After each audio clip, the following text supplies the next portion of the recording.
Welcome to the 53rd season of the National Football League.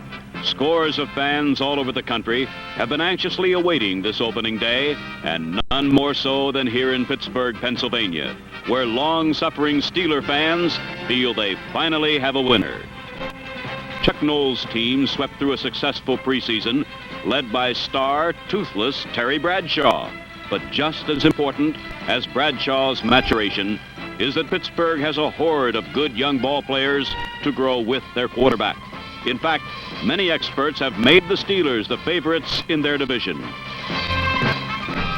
Oakland's John Madden has a different dilemma. He has 3 quarterbacks capable of starting, and none has taken charge during the preseason. There's ancient George Blanda, who is celebrating his 45th birthday today. Nearly 20 years younger is Ken Stabler, who has emerged as the probable starter. But then, too, there's the oft-injured, sometime brilliant Darryl LaMonica, waiting in the wings for his chance. So 4 quarterbacks were in the spotlight as a full house in Pittsburgh's gleaming Three Rivers Stadium waited for the NFL to open a new bag of tricks and mark the beginning of a spanking new season. New players, new coaches, a few rule changes, but most of all, a new chance for 26 teams to win their division and conference titles and go on to the Super Bowl.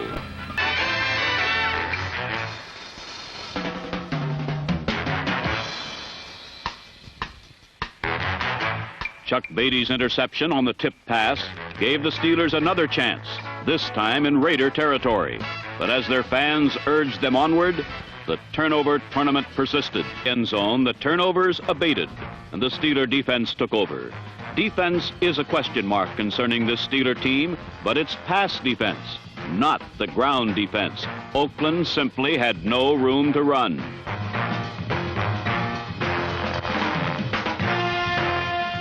This was not unexpected, for led by number 75, Joe Green, the Steeler ground defense did not give up a single touchdown in 6 preseason games.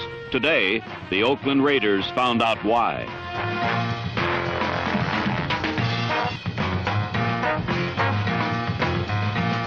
Mean Joe Green is the veteran, and he's only 25.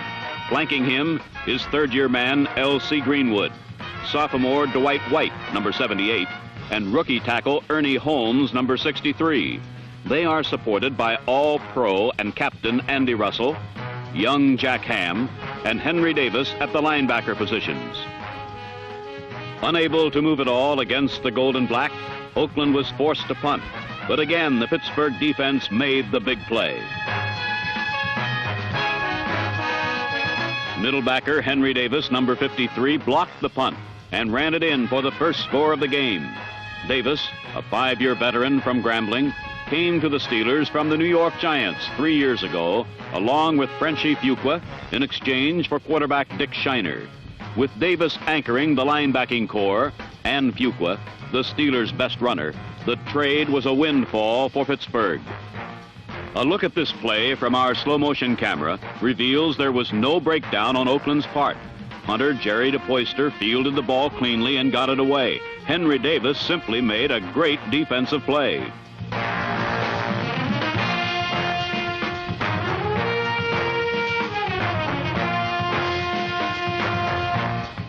With Pittsburgh ahead now 7-0, Oakland's troubles were just beginning. The next series, Stabler had trouble holding on to the ball.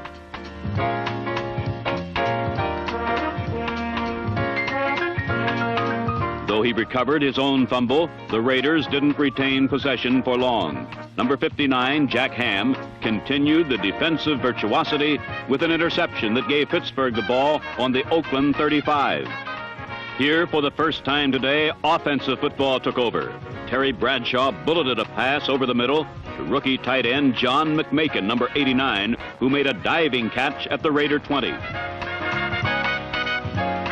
Then Terry Bradshaw, on a design play, plowed straight ahead through a gaping hole cleared by his line, broke 2 tackles, and danced into the end zone with Pittsburgh's second score.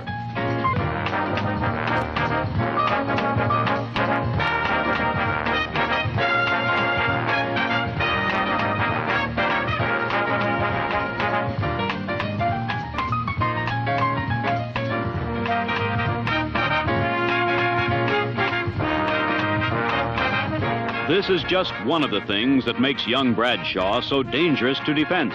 Pittsburgh up by 2 touchdowns. Ken Stabler came out throwing. He avoided a hard Steeler rush and put the ball right into and out of the hands of Ray Chester. Chuck Beatty had his second interception. The Steelers had the ball on the enemy 45, and the Pittsburgh secondary seemed to have answered the doubts about their strength.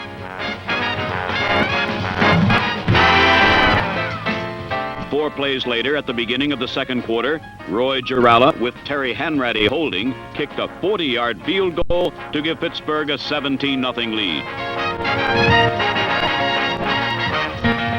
He's got perhaps the finest throwing arm in the NFL, of course, but at 6'3", 215 pounds, he's big enough, tough enough, and certainly more than willing enough to run over you.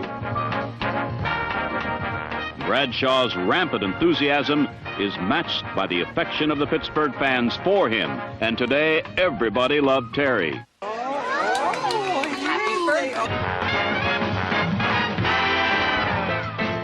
Four plays later, at the beginning of the second quarter, Roy Giralla, with Terry Hanratty holding, kicked a 40-yard field goal to give Pittsburgh a 17-0 lead. That was it for the offense, for the game reverted to the comedy of errors of the early minutes of the first period. Each team seemed to be seeking new ways of giving up the ball. First, George Atkinson, number 43, swiped a Bradshaw pass and returned it 23 yards. Then on the very next play, Stabler passed to Don Highsmith, who made a nice catch, then quickly negated it.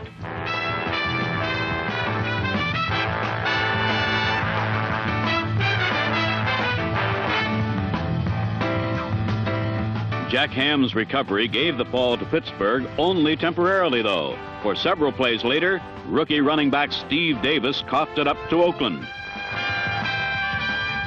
Finally, John Madden made the expected change, and 45-year-old George Blanda entered the game.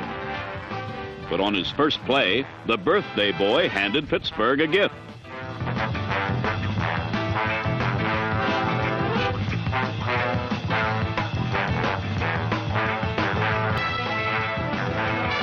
Number 84, Tony Klein's quick reflexes gave Oakland the ball on their own 46 and gave George Blanda a second opportunity. He made the most of it.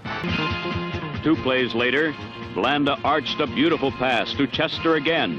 The agile tight end stepped into the end zone for Oakland's first touchdown of the new season.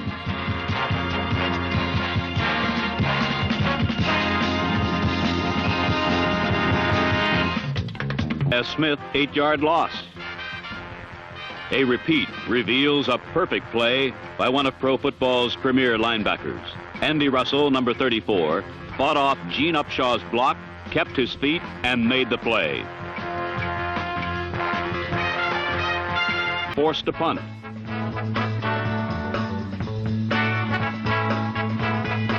A high snap from center eluded DePoyster.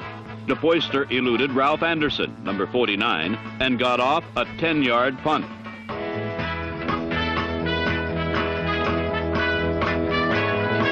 The ball struck teammate Dan Connors, number 55, on the shoulder and headed back toward the Steeler goal.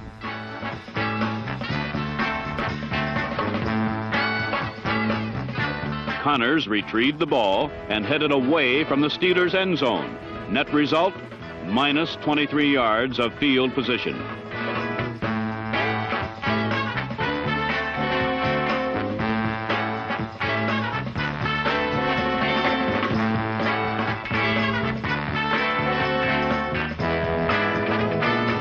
Given a great starting point from the Raiders' 7, Bradshaw surprisingly went to the air 3 times, and 3 times came up empty, though it was not all his doing.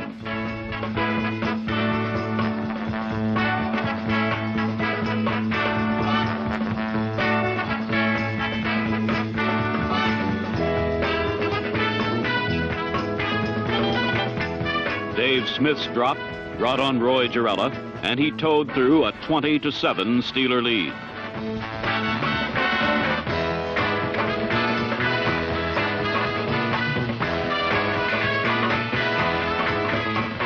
On the Steelers' next possession, Bradshaw used his backs exclusively.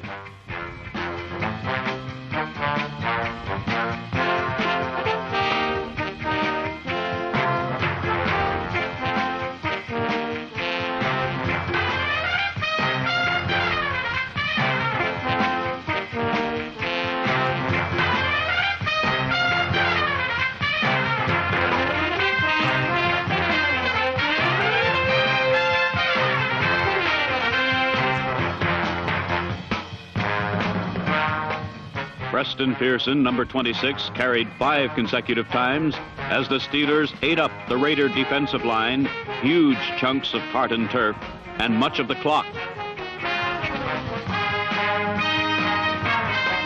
Then Bradshaw went back to the air and hit number 1 draft pick Franco Harris swinging out of the backfield. It is a Steeler strength that all their backs are excellent receivers.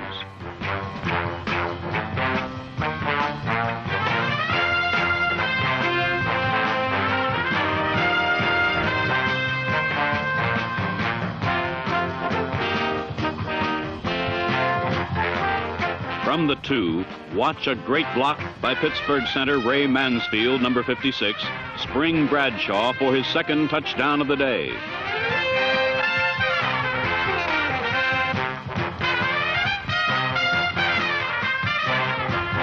The Steelers had controlled the ball and controlled the game, 27-7 after 3 quarters. LaMonica spotted rookie wide receiver Mike Ciani, number 49, from 24 yards out.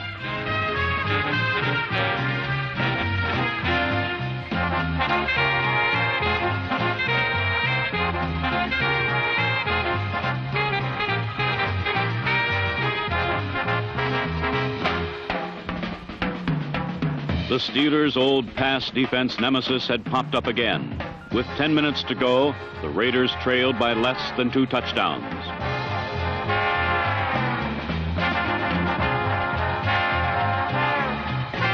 But here the Steelers proved that this may indeed be their year.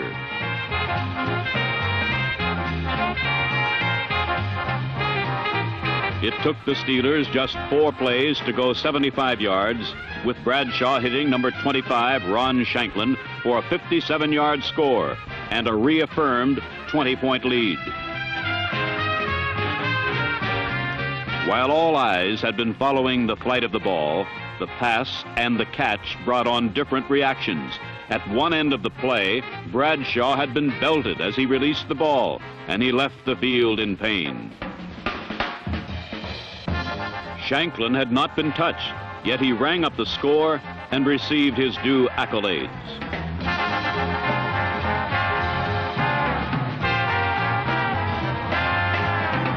Callan was forced to interfere with Branch to stop LaMonica's perfect pass.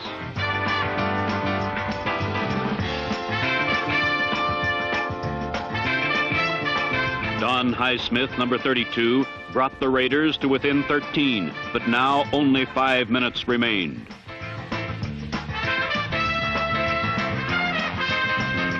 On target to Ciani, this time for 70 yards, and the rookie had 2 scores in his first game as a pro.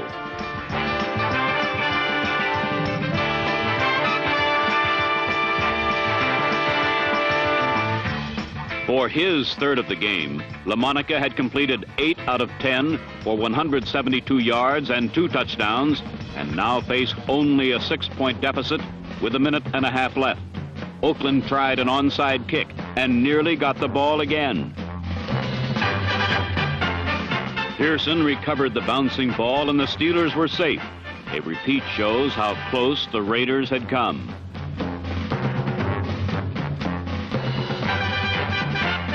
DePoyster's kick headed toward Brian Stenger, number 61, who went to his knees to make a safe recovery. But when Jeff Queen, number 47, slammed into him, the race was on.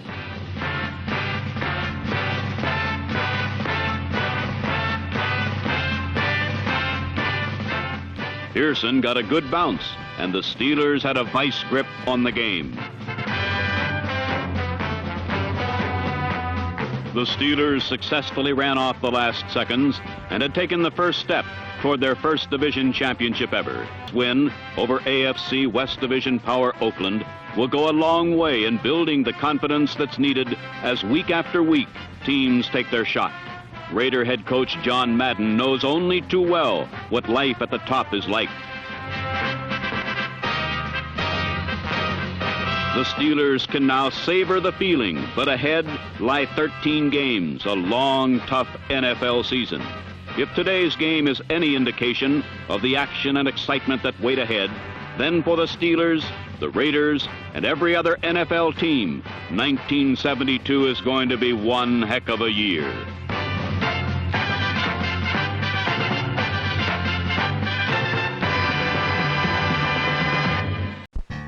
The Pittsburgh Steelers claim to have what it takes this year.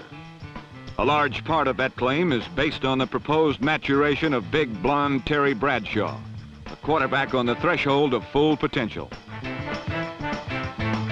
Last week, Oakland countered with its own golden boy, Kenny Snake Stabler, the youngest of 3 Raider quarterbacks and a surprise starter.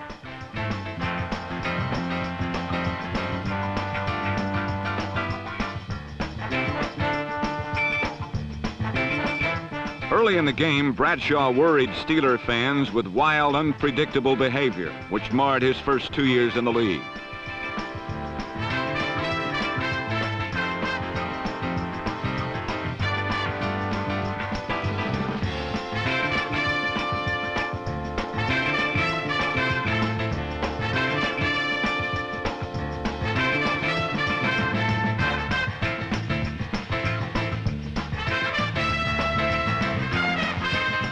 While Bradshaw struggled to settle down, Stabler was snake-bit from the start.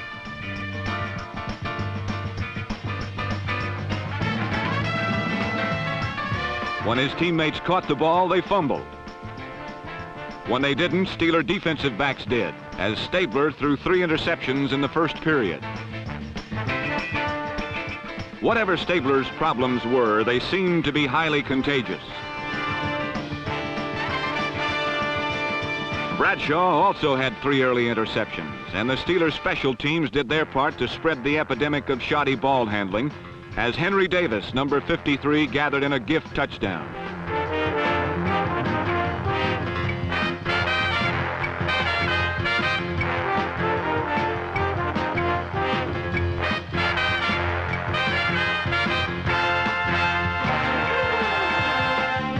Pittsburgh had 7 points, and Bradshaw had all the stability he needed as the quarterback of Steeler dreams emerged.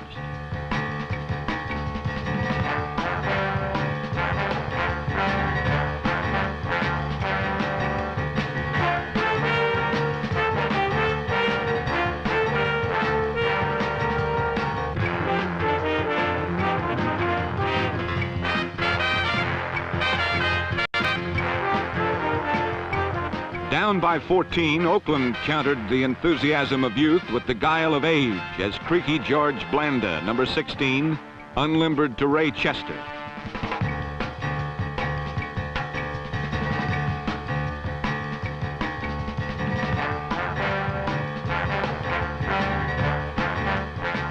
But by now, there was no stopping Bradshaw and his favorite play.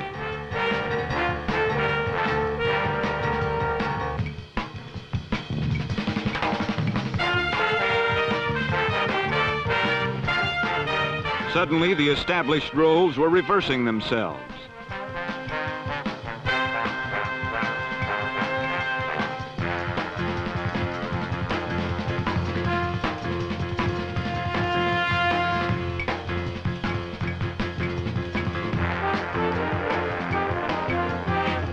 The usually meticulous silver and black machine became wild and unpredictable, and Bradshaw took on the look of a seasoned old pro.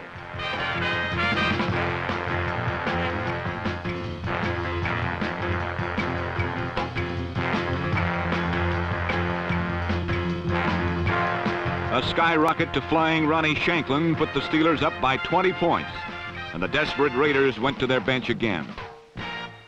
This time they came up with a red-hot combination.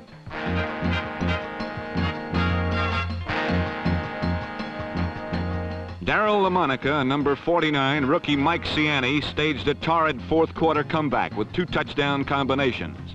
The second good for 70 yards.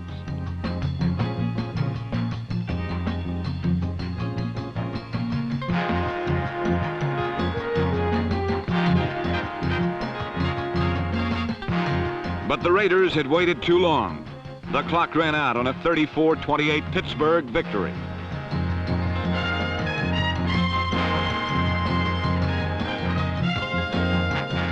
For the second straight year, the Pride and Poise boys will have to dig out from a demoralizing season-opening defeat. As for Terry and his Pirates, their season starts with a slogan which is brand new to Pittsburgh Steelers fans: wait till this year.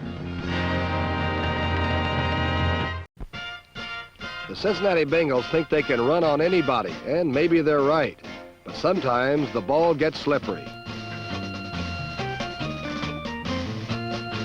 Last week in rainy Riverfront Stadium, Terry Bradshaw took advantage of 2 Cincinnati fumbles to run up a 10-3 halftime lead over the frustrated Bengals.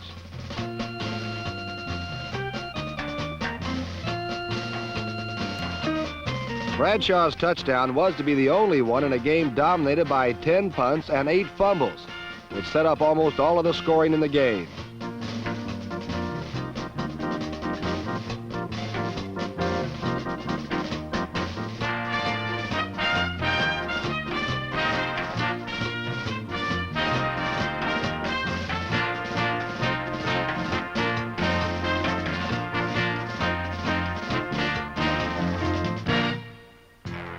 Terry Bradshaw had a game reminiscent of his rookie season. Bradshaw's futility was best exemplified by one series of downs in the fourth quarter. First down at the Cincinnati 4-yard line.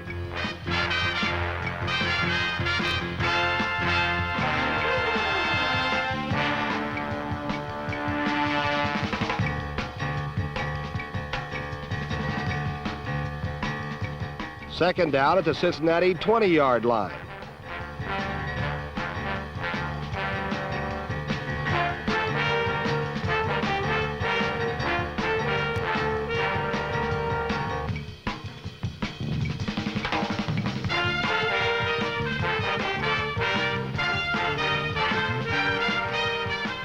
And third down at the Cincinnati 25-yard line.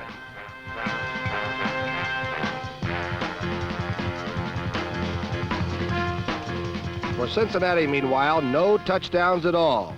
Just 5 for 5 from West German Horst Muhlmann, and a hard-fought 15-10 victory for first place in the AFC Central.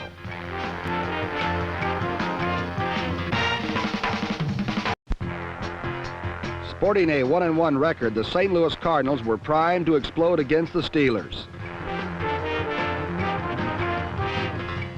Unfortunately for the Cardinals, their first bomb proved a dud when number 81 Jackie Smith was ruled guilty of offensive interference. Smith didn't like it, and Pittsburgh obviously didn't like Smith. Then the Steeler defense went to work. They blew down St. Louis sweeps and hounded their quarterbacks into making ill-advised scrambles.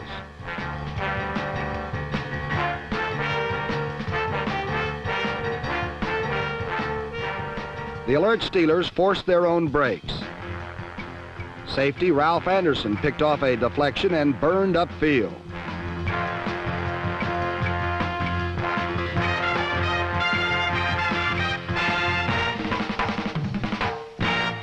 Behind textbook blocking, Pittsburgh quarterback Terry Bradshaw threw a textbook pass that flanker Dave Smith couldn't read.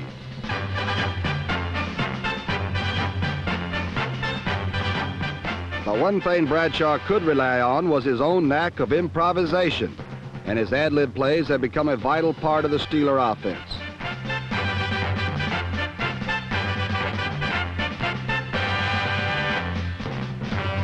Pittsburgh coupled this soaring touchdown by Bradshaw with 2 more points when they trapped St. Louis punter Donnie Anderson in the end zone.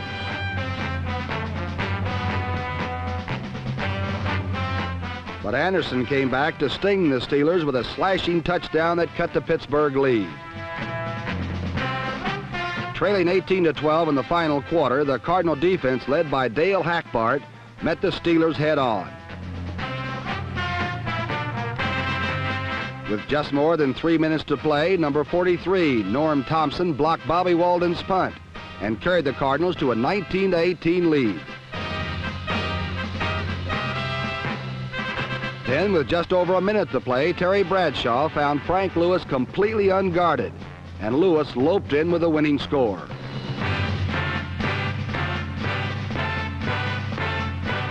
For Pittsburgh, their electric come-from-behind 25-19 victory was a solid stepping stone in their determined quest for the AFC Central Division Championship.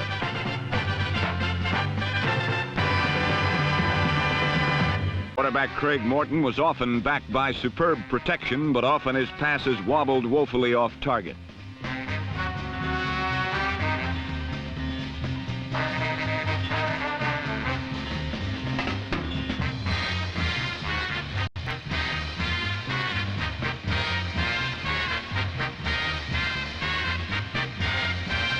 Finally, Cowboy mistakes provided Pittsburgh with a score when Bob Hayes' fumble was speared in midair by Mel Blount, who raced to a touchdown.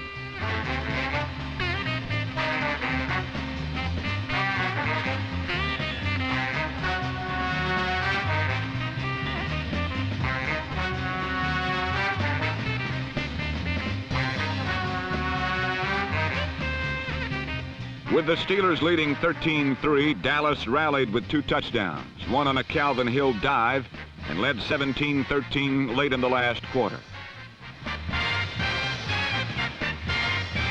With time waning, very strange things began to happen.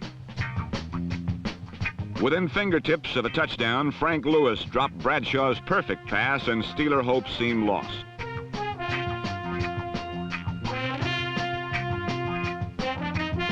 But with 1:45 left, Bradshaw received a second chance, and even weirder things occurred. First, Bradshaw was blindsided, but Franco Harris recovered his fumble and sped to the Cowboy 3.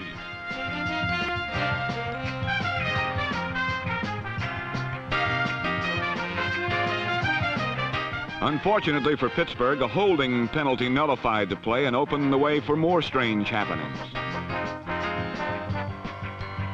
Just 3 plays later, on 4th down, Bradshaw's desperation pass was intercepted by Cornell Green.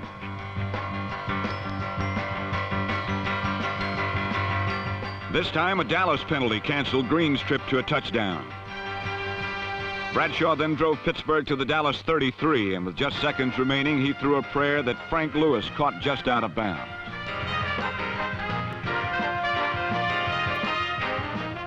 In one of the strangest games ever played, the Dallas Cowboys lucked out a 17-13 victory over the snake-bitten Steelers.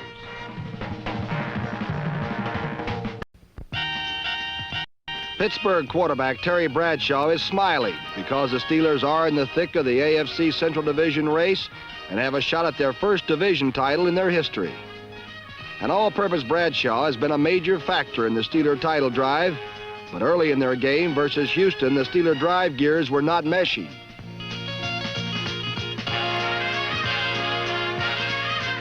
The Oilers gushed first when Ward Walsh, number 32, blocked a Steeler punt, and then outraced his teammates for it in a 7-0 Houston lead. Houston's hopes ride on their fine young quarterback, Dante Pastorini, number 7.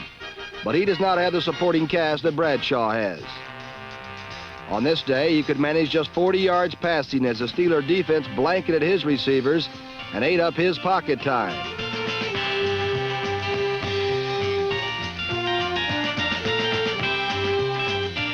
Five times the Steelers sacked Pastorini for minus 40 yards to set the Oilers' net passing yardage for the game at an even 0. The Oilers' only threat was number 39, Robert Holmes, and the tank was at his steels treaded best.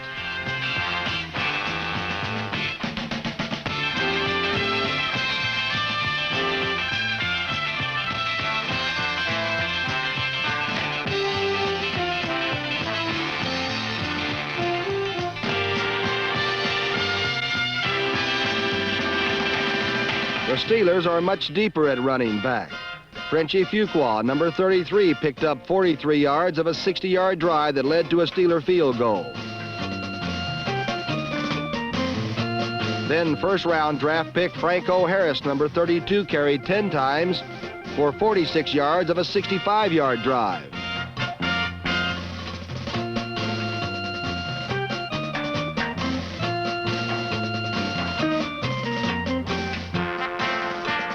Franco Harris had his first 100-yard day as a pro, capping it with a short touchdown plunge.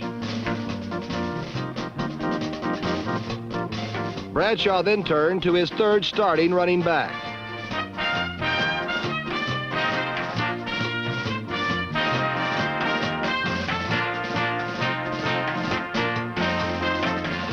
Bradshaw's 8-yard run was his 5th rushing touchdown of 1972. And his 11-yard pass to Frank Lewis, number 43, rounded out the Steelers' scoring. The Steelers' 24-7 victory over Houston kept them a game behind Cincinnati in the AFC Central Division. With a defense that did not allow a touchdown, and Bradshaw showing the way with his passing and running, that title may yet come Pittsburgh's way.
It's a shame the field in Buffalo isn't a synthetic. If it were, one of Buffalo's own fans could have swept aside the rain, a man known as the human broom. Actually, both fan and players alike couldn't believe their eyes at some of the goings-on between the Bills and the Steelers. At times, the teams were ferocious gladiators, giving lessons in the art of decapitation.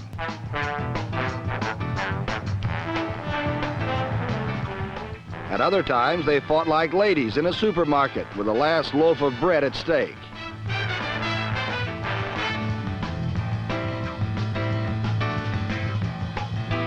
In fact, the ball was up for grabs for much of the game, and the Bills gave their hometown crowd an exciting if losing performance.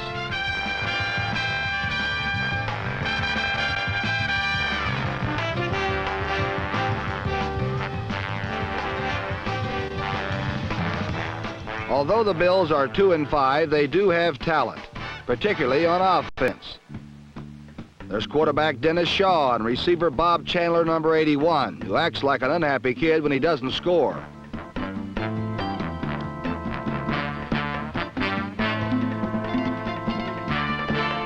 Chandler did score twice against the Steelers, but he probably wasn't too happy about what he had to pay to catch this one.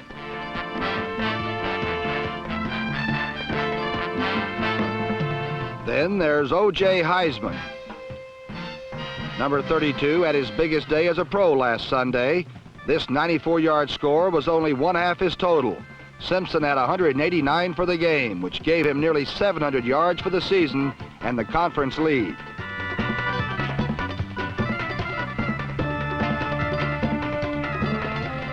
But the Bills should have run O.J. on every play, where their downfall came when they tried to pass. To him, really, or almost anyone else.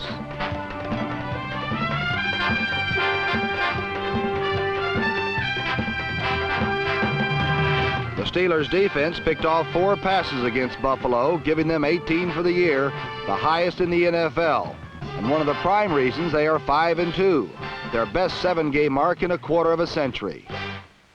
It seems that all phases of the Steeler attack are literally in mid-season form.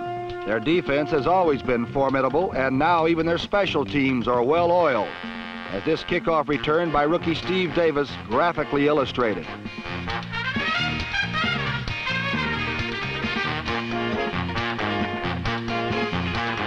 And the Steeler offense has uncovered some new ingots, one of whom is Pittsburgh's own number 32, Franco Harris, here following guard Bruce Van Dyke. The Steeler blocking has been superb all season. This time, watch left guard Sam Davis as he cracks open another hole for Harris to consume. Harris is the 230-pound rookie from Penn State, who started the season on the bench, will be hard to dislodge now. This was his best day yet, gaining 140 yards and scoring 3 touchdowns. His last score came on a pass from Terry Bradshaw. Harris left prematurely with the game ball, and Pittsburgh left Buffalo with a 38-21 victory to remain tied now for the lead in the AFC Central.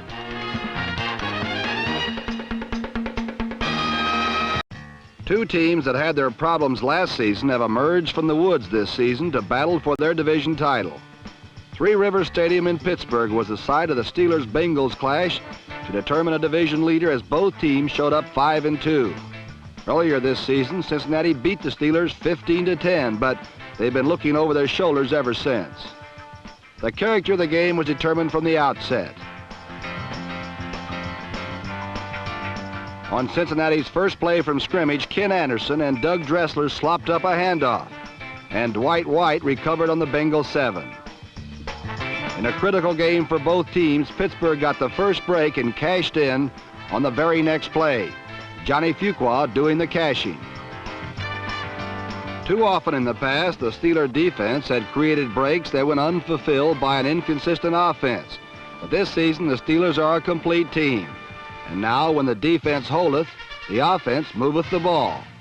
Later in the first period, Glenn Edwards returned 54 yards to set up a field goal.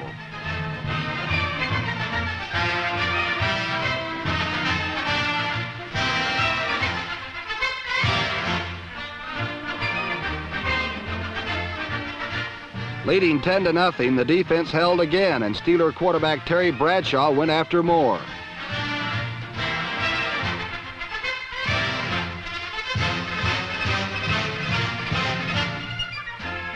Frank Lewis's great catch was out of bounds, and another field goal resulted. On their next drive, the Steelers would go all the way. Number 1 draft pick Franco Harris accounted for 56 yards of a 4-play, 84-yard drive. The last 28 were garnered when Bradshaw spotted Lewis again, this time safely inbounds.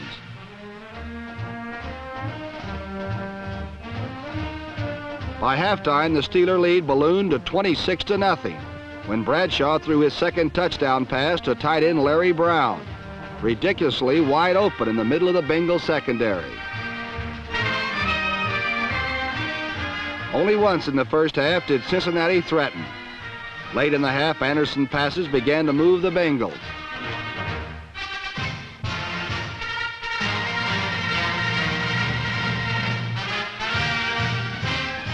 With a first down on the 9, Anderson spotted Essex Johnson, number 19. Unfortunately, he failed to notice Steeler middle linebacker Henry Davis.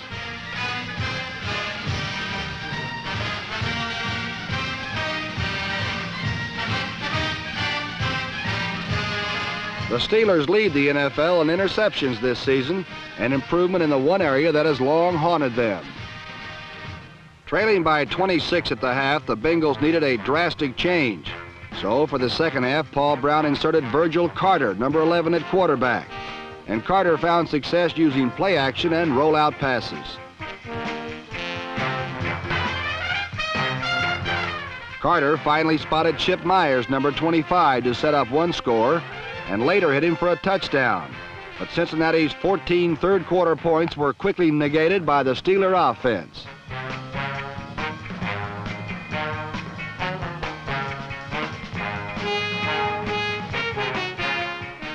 Bradshaw's third touchdown pass and Lewis's second scoring catch put the Steelers out of Bengal reach, and in the fourth quarter, the Steelers ran away and hid.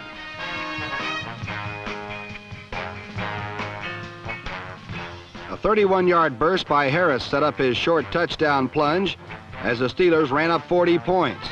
Harris rushed for 101 yards, the third time in 4 weeks that the big rookie runner has hit the century mark. Trailing 40-17, Carter's only recourse was to throw, and the Steelers, aware of his plight, stormed in.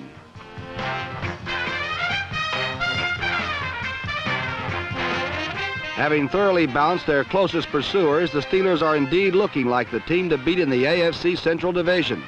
Only one team in all of the NFL has scored more points than the Steelers, while only 4 teams have given up fewer points.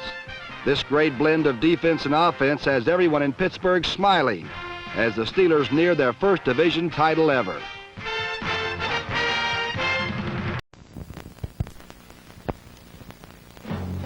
Three Rivers Stadium in Pittsburgh, Pennsylvania was the site of the Steelers-Chiefs game, a game in which the lead in 2 divisions of the AFC was in jeopardy. In Pittsburgh this season, everyone loves the Steelers, as Chuck Noll's Young Toughs, with a 6-2 record, are off to their best start in 4 decades. Last week, they took a monumental step toward their first division title ever with their most impressive victory of the season, a 40-17 pasting of the Bengals. Terry Bradshaw, number 12, leads a Steelers offense that in 6 winning games this season has averaged over 35 points a game. 16-year veteran Len Dawson also has an explosive offense, but he'll be tested by a Steeler defense that has given up the 4th fewest points in the NFL, so he's polishing up new delivery skills. Dawson leads an offense capable of the big play or the ball control drive. Hank Stram's Chiefs are also coming off their most impressive victory of the year. Last week, they beat arch-rival Oakland to take first place in their division, a big step for them if they hope to repeat as division titleists. So, there are war drums on the Monongahela, as a loss for either will put that team's first-place status in jeopardy. Oodles of time, but the Steelers secondary had his receivers smothered. And that's the story in Pittsburgh this season. On the rare occasions that the line does not pressure, the defensive backs play tough. Pittsburgh's defensive backs have long been suspect, but not so this season. John Rouser, Mel Blount, Ralph Anderson, and Mike Wagner are a big reason for Pittsburgh's success thus far, and with help from their linebackers, Pittsburgh leads the NFL in interceptions. Pittsburgh's defense was jamming the Chiefs so well that they would not get outside their own 40 except when set up by the defense, as Sensabaugh's interception had done. Late in the first quarter, the Steelers' offense finally began to move. The Steeler offensive line, Kolb, Davis, Mansfield, Van Dyke, and Mullins, is another Steeler unit come of age. Watch Van Dyke, number 66, clear out Curly Culp, number 61, to give Fuqua room.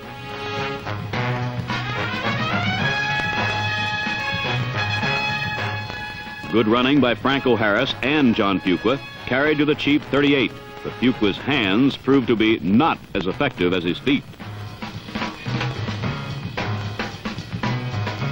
On 3rd and 5, Puke was dropped and a field goal try by Roy Girella. Girella, the NFL's leading scorer, is as much responsible for Pittsburgh's lofty rank as anyone. For when the Steelers get close but can't get the touchdown, he usually puts points on the board. But he didn't this time, as his reaction will show.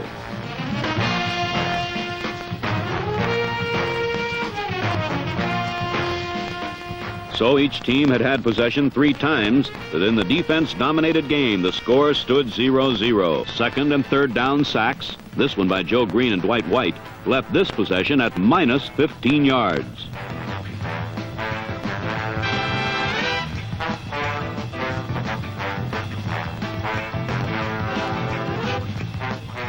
And on the Chiefs' last possession of the half, White nailed Dawson again, this ball possession yielding minus 9 yards.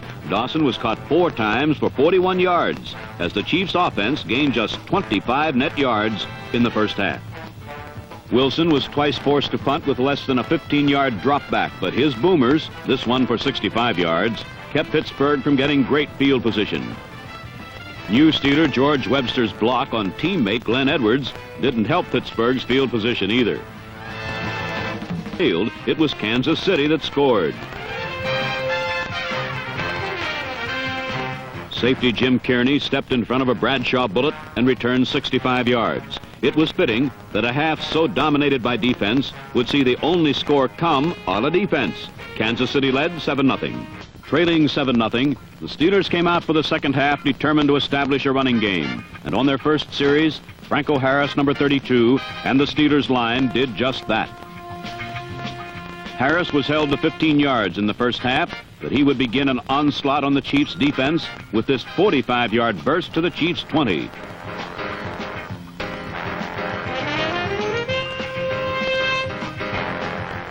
Most of the Steeler runs were up the middle or to their left.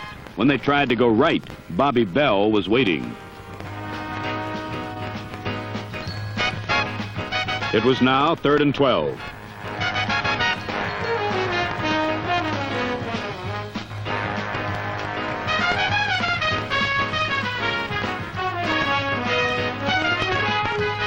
Bradshaw got 11 of it on a keeper. So on 4th and 1, the Steelers decided to go for it.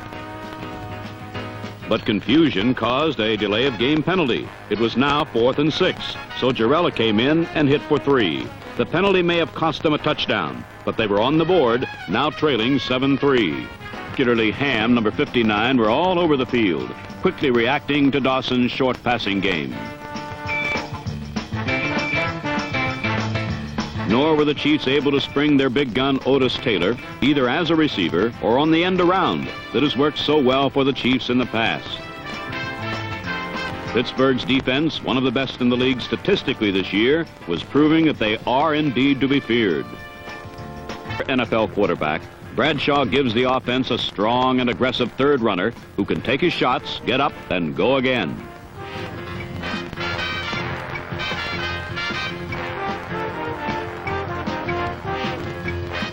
This extra dimension on offense has been a big reason for the Steelers' success. Watch Bradshaw break 3 tackles here before Willie Lanier bear hugged Bradshaw down.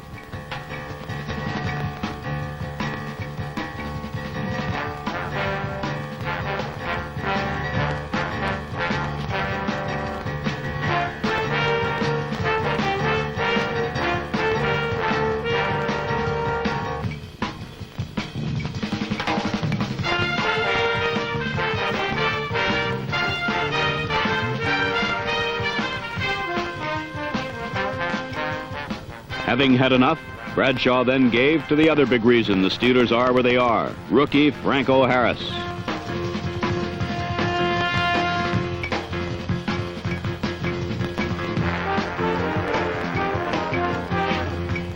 Harris, as a pure runner, has to already contend with a Simpson, a Brockington, even a Larry Brown. He has some of each of them. Quickness, power, and most of all, tremendous balance and strength in his legs. Able to break tacklers, the likes of Willie Lanier. Able to run over smaller cornerbacks like Mike Sensabaugh and other supposed sure tacklers in a secondary. Harris has a long future in the NFL.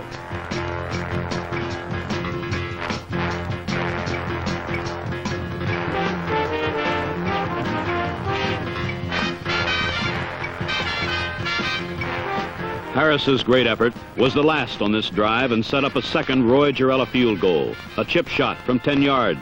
The Steelers closed the gap to 1, down 7-6.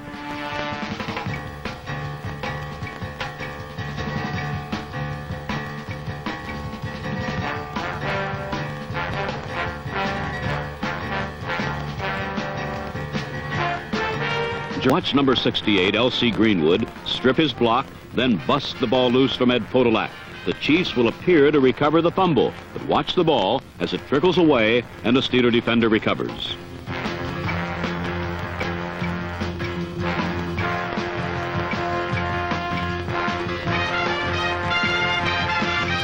Ed Podolak, a hero a week ago against Oakland, was having his problems against the Steelers, while Jack Ham, the man who recovered, was not yet finished with his heroics. So the Steelers had their first big break of the second half, and Bradshaw this time tried to pass his way to the goal. But the Chiefs denied Terry and the Steelers any gains on 3 straight downs, and Girella would again come in, this time from 49 yards out. We isolated Girella on the attempt, and his reaction will give you the result.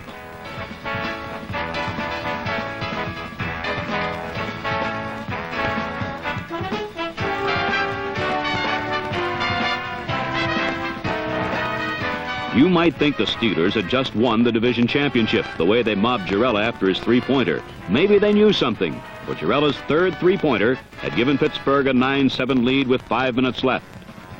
First play after the field goal, the Steelers regained possession.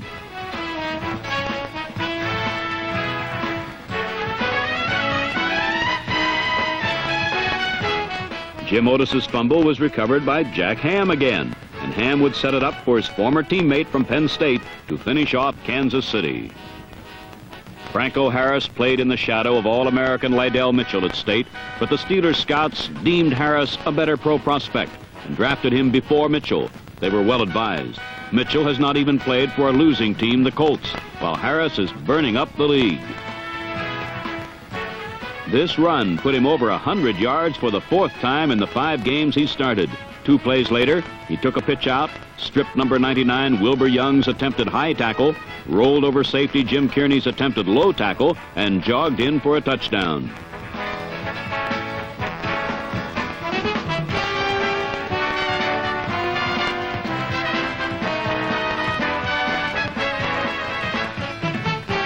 The Steelers now led 16-7. With 3 minutes left, the Steelers would have a chance to hammer the final nails into the Chiefs' coffin when Dawson threw into the NFL's leading secondary, and safety Glenn Edwards, a second-year player from Florida A&M, intercepted. Like the Dolphins, the Steelers' defense is stacked with youth, sprinkled with a few veterans, and characterized by aggressiveness. From here, Harris tried to run out the final 2 minutes, but failed.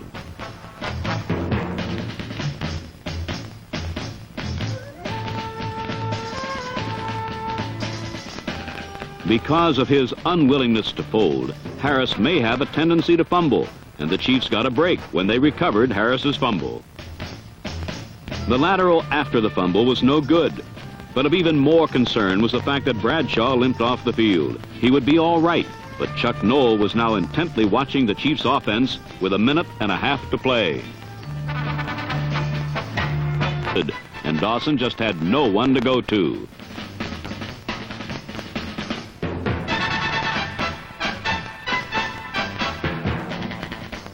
It was more than fitting that the game ended with Dawson on his back, the victim of another Who's He defender, rookie Craig Hanneman, number 67. For this victory had to be the high water mark for the Steeler defense. Chuck Noll's 11 angry souls had shut out the Chiefs' offense without even a field goal for the first time in eons. Now 7-2, Chuck Noll's team is made up of high draft choices and veterans. He has changed his offense to a short game attack around Franco Harris and Bradshaw, and forged a defense that can no longer be considered a fluke.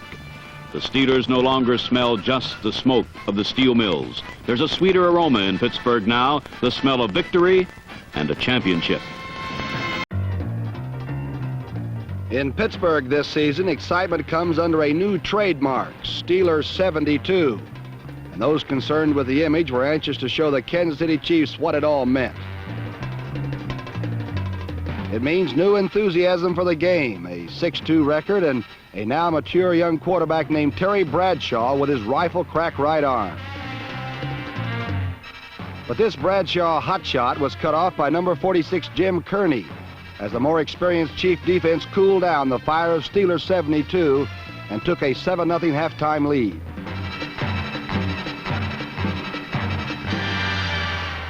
In the past, this was a cue for the patented Pittsburgh fold-up. But this year, the young Bucks in gold and black have felt the spirit of Steelers 72, and they do believe.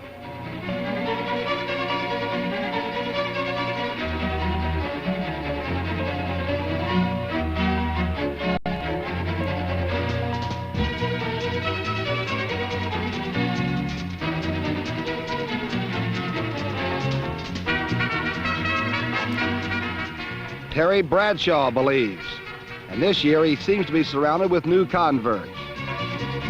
Especially devout is first-year running back Franco Harris, number 32.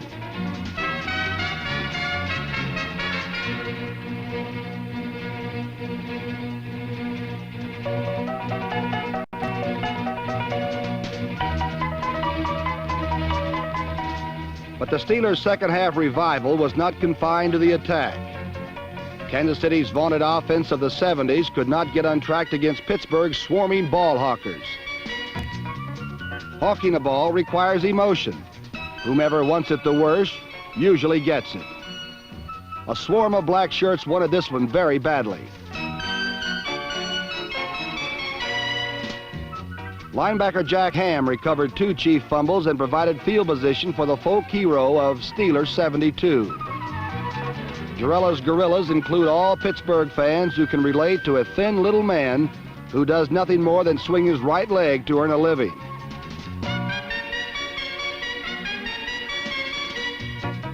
Number 10, Roy Jarrella, sent his Gorillas into ecstasy with 3 second-half field goals. The last a career best from 49 yards out. Jarrella is living the dream of a forsaken field goal kicker. 2 years ago, the Houston Oilers cut him outright. Today, he's the leading scorer on a championship contender.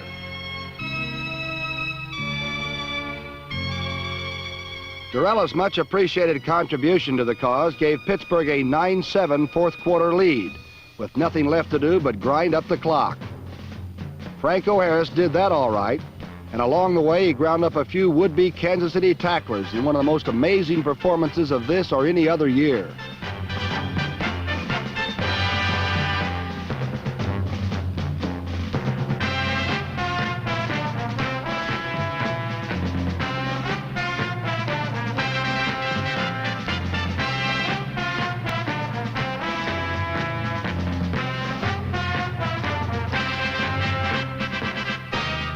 Harris's powerful strides took him 134 yards. The 4th time in 5 games he's gone over the 100-yard mark.